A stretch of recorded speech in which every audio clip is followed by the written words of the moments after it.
Olá, tudo bem? Espero que sim. Estamos chegando aí, gurizadinha, para fazer um vídeo para vocês. Estamos na nossa quarta semana de aula, tá? E nós tivemos aí alguns percalços, nós tivemos aí a pandemia que está acontecendo. E eu acho, mais por uma questão assim, de necessidade, nós fazermos esse primeiro vídeo em caráter de revisão, né? Para nós revermos alguns conteúdos, alguns tópicos das nossas últimas aulas, a fim de dar sequência no nosso conteúdo de uma forma consolidada, certo? Então, nesse primeiro vídeo e no segundo vídeo, eu vou fazer algumas revisões sobre Durkheim, Weber e Marx, e na sequência aí um quarto vídeo sobre, então, as teorias contemporâneas da sociologia.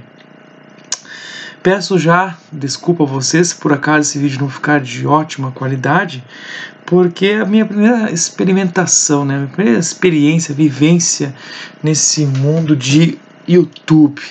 Embora alguns alunos já sempre me disseram, tu tem que criar um canal, tem que fazer vídeo, cara, então por uma questão de necessidade estamos aqui e digo a vocês que tá bem legal a experiência, tá muito legal, mas muito bem. Galera, saudade dos nossos encontros, tá? Não vejo a hora de logo que tudo isso acabar a gente voltar na nossa energia em sala de aula, né? Mas vamos lá, então o que nós vimos nas nossas últimas aulas, tá? Nós iniciamos o ano falando sobre, de uma forma muito básica, do surgimento das ciências sociais, né? Vimos lá a diferença entre sociologia, filosofia, vimos a diferença da economia, vimos a diferença da antropologia, da ciência política, enfim, nós fizemos um apanhado aí, o que é as ciências sociais, qual é a diferença das ciências sociais para as ciências biológicas, certo? E outras ciências, enfim, e dentro das ciências sociais, esse panteão, né, de diversas áreas que compõem esse universo, nós tivemos aí 4 áreas, então, nós falamos um pouco da antropologia, da ciência política, da economia e da sociologia. Depois dessa aula introdutória, nós falamos aí também da origem da sociologia, né? De como ela surgiu enquanto forma de conhecimento, como ela gradativamente conquistou seu espaço como área do conhecimento independente. E claro, agora o ponto mais importante é os clássicos da sociologia. Nós iniciamos falando de Augusto Comte e depois iniciamos aí também falando de Durkheim. Então é aí que eu começo agora a detalhar a matéria de revisão para vocês, tá? Então nesse vídeo eu pretendo falar um pouco de Durkheim e, se der tempo aí, Max Weber, embora o chefe, né, o Sandro, meu chefe, disse que eu não posso passar de 14 minutos. E às vezes é complicado, hein, cara? Falar só 14 minutos para professor de humanas é uma coisa às vezes meio impossível. Mas vamos tentar. Bom, quais são os clássicos da sociologia? Qual é a tríade da sociologia, tá? Então, se tu tem lá na filosofia o Sócrates, Platão e Aristóteles, na sociologia tu tem Durkheim, Weber e Marx. Então, Emile Durkheim, Max Weber e Karl Marx são os clássicos, né? Porque a partir deles é que nós vamos ver a sociologia cada vez ganhando mais espaço. Falar um pouco de Emile Durkheim, né? Durkheim é um francês, né, que vai criar uma tese, né, ou seja, a tese do fato social. A partir do fato social, o que ele quer analisar? Ele quer analisar a conduta coletiva, né? Ou seja, ele quer analisar o que é o fenômeno social. Porque tu pode convir comigo que tem certas coisas que tu faz no teu dia a dia que é por instinto.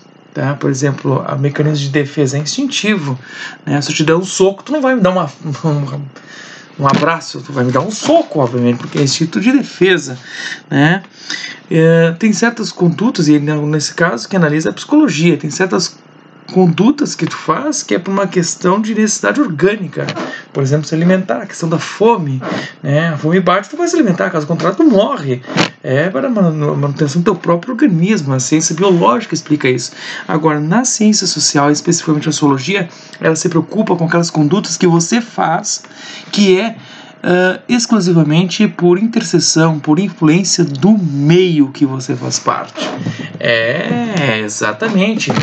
E é por isso que surge o fato social. Segundo Durkheim, o fato social é toda a conduta que você faz em sociedade que é marcada por uma característica de generalidade. Ou seja, por que generalidade? Porque é geral a todos os membros, né, da sociedade, é geral a todos têm que fazer. Outra segunda característica do fato social é a exterioridade, ou seja, indiferente da minha existência, o fato social ele vai existir, tá? E a terceira característica, então falamos da generalidade, da exterioridade, é a coercitividade, é uma imposição para você agir desta forma. Caso contrário, você vai receber uma sanção reprovativa por conta da sociedade. Lembram que eu falei que um belo exemplo de fato social é o Instituto do Trabalho. O trabalho ele é geral a todas as sociedades. Todas as sociedades existe trabalho. Nas sociedades capitalistas, óbvio, né, é uma questão de manutenção econômica da sociedade. Nas sociedades pré-capitalistas, o trabalho aparece como uma forma de integração ao grupo, de manutenção do grupo, né, mas sem esse viés mercadológico que se propõe o capitalismo. Por conta disso, o trabalho ele atinge a todos, ele é geral. Ele tem uma característica de exterioridade, sim, porque o Instituto do Trabalho ele existe indiferente da existência do indivíduo. Eu, Samuel, posso, nesse exato momento, cair aqui morto, mas o fato de eu morrer não quer dizer que o meu trabalho vai deixar de existir. Pelo contrário, alguém irá me substituir. Então o trabalho tem uma existência própria. E outra coisa, é coercitivo, se vocês lembrarem, eu falei muito disso. Sim, porque na medida em que você vai contra o trabalho na cidade, consequentemente as pessoas vão te retalhar. Isso, ou seja, demonstra a sua capacidade coercitiva. Então, esta é a primeira tese do pensamento aí de Émile Durkheim. Agora, Durkheim ele tem uma obra muito interessante. Lembra que eu falei na aula, né, sobre o suicídio? Talvez é o primeiro pensador, até vou aqui arriscar dizer que ele talvez seja o primeiro pensador a estudar o fenômeno do suicídio como um fenômeno dentro da sociedade. O suicídio ele é estudado pela psicologia, pela medicina, pela biologia, por diversas áreas, mas quem é que se debruçou a estudar o suicídio enquanto fenômeno da sociedade, como influência da sociedade, foi Durkheim.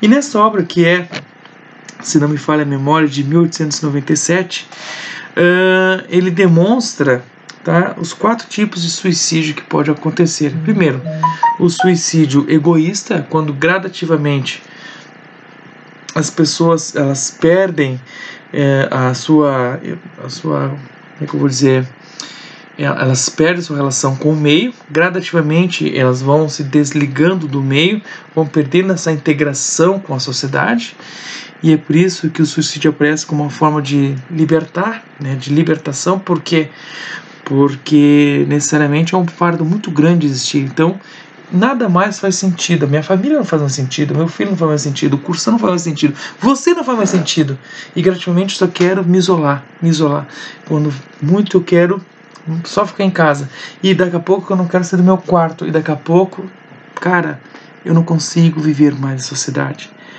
O suicídio egoísta é o que há de mais comum hoje em se tratando deste fenômeno na sociedade. Depois disso, nós temos o suicídio altruísta, que é quando você dá a sua vida em prol de algo maior.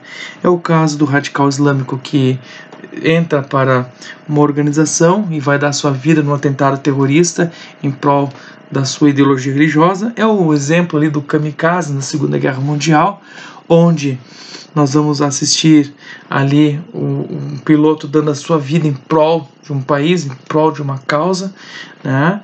Então o suicídio altruísta é essa questão aí de dar algo, né, dar a sua vida em prol de algo maior, né? Por isso altruísmo vem, né, ou seja, se dar pelo outro. Então falamos no egoísta. No altruísta nós temos o suicídio anômico, já diz o nome, né, vem de anomia, ou seja, a sociedade ela é estável, ela tem suas instituições todas funcionando, né, ou seja, a economia, o Estado, a família, tudo ali, uma vibe de funcionamento. Quando daqui a pouco acontece uma oscilação, e alguns indivíduos não percebendo como lidar com essa oscilação social, então se jogam no suicídio. Nesse caso, o suicídio ele acontece só por conta dessa oscilação de comportamento que aconteceu na cidade por alguma crise, alguma catástrofe. Por exemplo, a crise da Bolsa em Nova York, em 29, assim como os atentados das Torres Gêmeas ali em 2001, ou seja, tudo isso são momentos onde as pessoas, não sabendo o que estava acontecendo, elas são impelidas, né, por uma fragilidade psicológica ou até mesmo por uma influência do meio, né, por eles não saberem como reagir à situação, à prática do suicídio. Sor, isso pode acontecer na pandemia? Ah, meu velho, parabéns pra ti.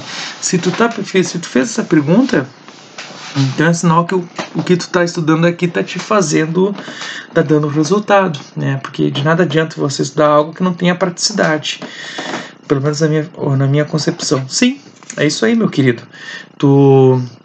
Na pandemia, nós estamos aqui no Brasil numa situação bem diferente de alguns estados nacionais, alguns países da Europa, né? Então, por exemplo, quando eu falo isso, não estou falando dentro da realidade brasileira, mas dentro de uma realidade italiana ou até mesmo da Espanha, certo? Onde lá os caras não dão conta de enterrar corpos, os caras não estão dando conta de atender todo mundo, os caras não estão dando conta de atender as demandas da economia, mercado de trabalho, a sociedade está um caos.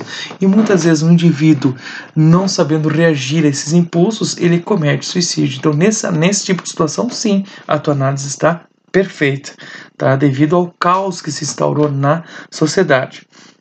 Então, e nós temos ainda o suicídio fatalista, que é quando o indivíduo ele comete suicídio por conta de uma pressão muito grande da sociedade. Eu vivo citando o exemplo aí dos jovens japoneses. O Japão, né, tem ali uma taxa muito grande de suicídio entre jovens. Por quê? Porque é uma sociedade que cobra muito do adolescente, cobra muito do estudante.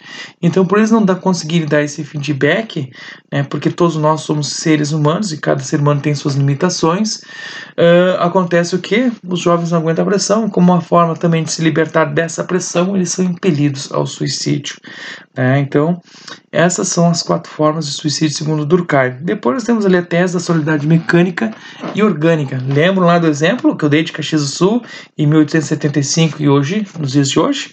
Então, a solidariedade mecânica é típica das sociedades pré-capitalistas, onde a sociedade ela é muito coesa, integrada dentro de princípios rígidos, todo mundo se conhece, todo mundo se estipula regras que todo mundo segue, tá? Então, existe um sentimento de pertencimento. Já na sociedade orgânica, ela é típica das sociedades capitalistas, de grandes centros urbanos, né? Por exemplo, a nossa cidade hoje, Caxias do Sul, 600 mil pessoas nesse espaço geográfico. Tu acha que todo mundo se conhece? Claro que não, a gente está aqui por uma questão de alguns de necessidade e outros de interesse, mas não mais por uma identificação. Então, essa é a diferença entre sociedade baseada em solidariedade mecânica para a solidariedade orgânica. É o nível de integração. Então, no próximo vídeo a gente vai falar sobre Max Weber. Até depois, gurizadinha, na próxima aula de revisão. Fica aqui, não sai, que daqui a pouco vem o próximo vídeo. E atenção, não saia de casa. Deixe que nós vamos até você, porque nós somos Cursão.